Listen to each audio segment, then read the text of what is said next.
approach to it. Because it is very complicated to talk about God, let alone to understand how God is. Because you're talking about someone who is infinite.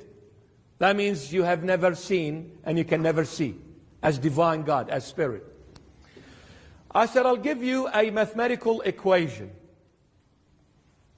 And I ask you to go and solve me that mathematical equation. Go and solve it for me. So you take that mathematical equation and you walk away. And then after half an hour or 1 hour, whatever time frame, you come back and you say to me, I solved this mathematical equation.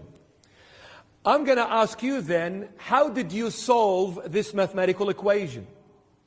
You're going to say to me that I used my brain to solve that mathematical equation. Then I'll come back to you and ask you this question. Hang on a sec. Did you just say you used your brain? So are you one thing and your brain another thing? So who were you talking to when you solved that mathematical equation?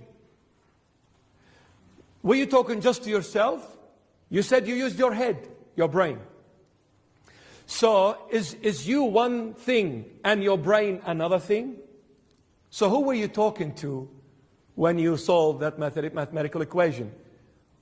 One can't talk to one, just one unit. So you are not just one as one unit. There's got to be something else there. So it's me, my brain. So you are one thing and your brain another thing? I said, my dear friend, the only way for you to solve that mathematical equations, 3 things had to exist in you in order for you to solve that mathematical equation. 3 things.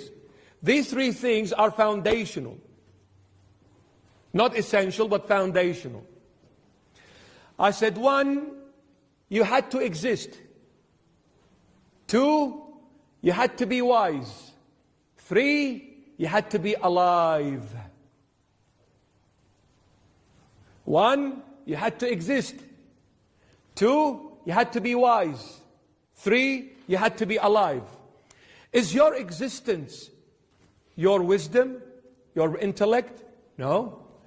Is your existence your life? No. Is your life your existence or your intellectual understanding? No. But the 3 is just one human being, one person. So your existence, your understanding, your knowledge, your wisdom, and your life are 3 different things, but the 3 make one human being. So if you do not exist, don't talk about solving the formula. And if you do not have a brain, how are you going to solve the formula? And how are you going to exist and have a brain without a life? And without any of these 3 readily available, you are not a human being. You take away the existence, you are no longer a human being. Because a human being has to exist in order to be called a human being. And you take away the life, the human being does not exist.